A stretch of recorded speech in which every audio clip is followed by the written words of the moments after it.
It's great, I'm feeling the energy, I'm loving it. And I did that with a purpose. The purpose being that I wanted you all to know that I really, really spent some time thinking about you guys. I've had 6 months to plan this speech. 6 months! I never had that kind of time. And in that time I was thinking, like, this is a really cool crowd, people who really care about transplantation.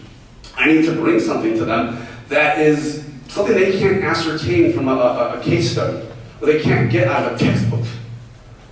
And I realized that one thing I can give you all is the patient's perspective.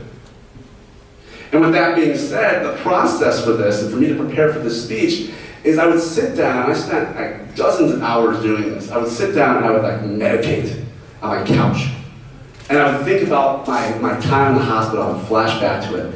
And I would think about what you guys, all the times I had experiences with medical professionals, because I hoped that if I found these moments that were either really positive interactions or really negative interactions, a story would come out of it. Well, as it turns out, every time I went into these meditative states, one memory would just come zipping through my mind. And it would come right back to me. And I would be replaying it over and over again. I'm like, why is this coming to me? It's so boring. Why is this happening? It's, go away, thoughts, go away. And I would try to figure out why I needed it, and then truthfully, I wasn't going to put it in this speech today. I wasn't going to do it until about 2 weeks ago during my final little meditative state. And it all clicked, and I realized why this memory was coming back to me. So before I share with you why it came back to me, let me share with you my memory. When I was in the hospital, in those 70 days, I had 13 swan catheters put in my neck. And I saw a couple of you just like, ugh. So some of you know what it is, but my family, like I said, and the people who may be partying too hard in med school may not know what it is. A swan catheter is basically a catheter that goes down the side of your neck through your artery into your heart. It's used for drugs that are a little too potent to possibly go through an IV line. In my case, my inotropic drugs, they're the ones that regulated my heartbeat and pretty much kept me alive when I was in the hospital. Well, the reason I had 13 swan catheters was because my transplant team feared that if a line was in my neck for too long, it could possibly grow some bacteria on it, and that bacteria could break off, get into my bloodstream, make me sick, infect me, then I would be pulled off the transplant list, and I could miss that one shot at survival. So in turn, I consented early on to having these swan catheters pulled in, pulled out on a pretty consecutive basis. Well, I'm sure a lot of you, even if you know what a swan catheter is, you have no idea what a swan catheter feels like to go in, or what the process is like. It's a whole different kind of experience. There's like 2 different ways it can go. It's either going to go really well, or it's going to go really bad. There's no in-between for a swan catheter. And if it goes really well, it's actually painless. Like so painless that if someone was confident right now, I would lay down and do it in front of you all right now, just for fun.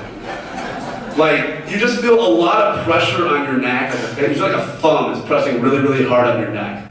And then you hear this like sound, and it sounds like a zipper is being tugged up and down really, really fast, or like you're watching NASCAR and a car pit stop, and they're taking the bolts and nuts out of the tire. That's what it sounds like to have a catheter put on your neck hole. And it's like, that's what it sounds like to have basically a catheter on your neck. Well, like I said, there's another way that can happen. The bad way, the wrong way. Well, the wrong way is a completely different experience. That zipper sound, it goes away. Instead, it's replaced with this like screeching, piercing noise that could cut glass, and you feel like it's right in the middle of your eardrum. On top of that, that pressure is multiplied by 10, and you have this pain that shoots from your shoulder blade up to the back of your brain, and you scringe. Well, on this particular day, the OR at the hospital I was at was jammed. And every time I had this procedure done, it was always in the OR. Unfortunately, there must have been a car accident or something really catastrophic in Chicago that day, and consequently, they had to do the procedure bedside. And I'll never forget it.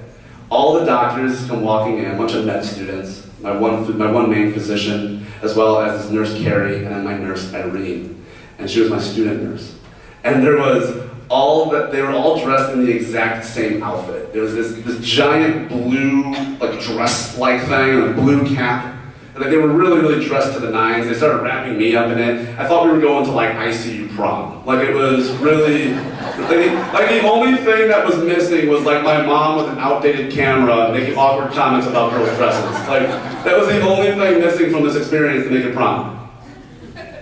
And they all come in, and my one doctor, he starts going to work on my neck. He asks me to turn my head to the left, and I'm just laying on my bed like this.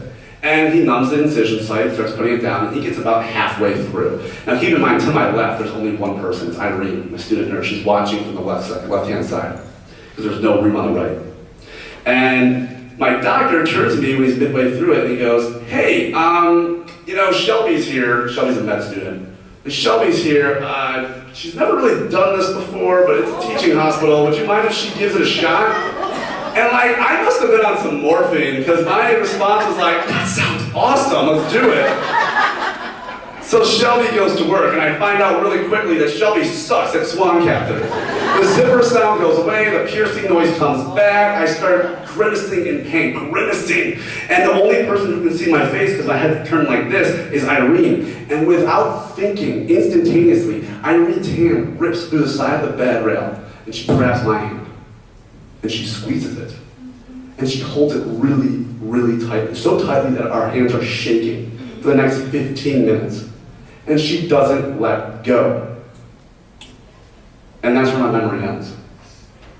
Like I said, a little mundane. A little anticlimactic. And it wasn't until about 2 weeks ago that I figured out why this memory was so deeply embedded in me. And it's that this memory was a lot more to me than what actually just unfolded. It was more to me than just a hand squeeze.